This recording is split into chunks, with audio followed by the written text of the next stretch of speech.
Mabilisang balitaan, komprehensibo at totoo sa loob ng 1 minuto. Simula na ang Diskurso Tidbits. Singson, Fajardo at Reyes itinalaga bilang mga pangunahing opisyal ng ICI. Magalong tututok bilang tagapayo at investigador. Tulfo binanatan ang mga kasino sa DPWH money laundering.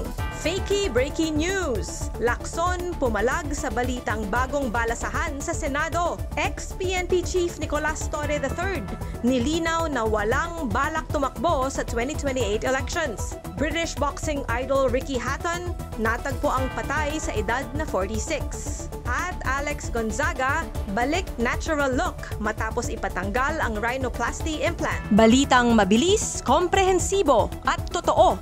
Yan ang Diskurso Tidbits. Basahin ang tungkol sa lahat ng yan at sa marami pang ibang nakatutuwa at makabuluhang balita sa diskurso.ph.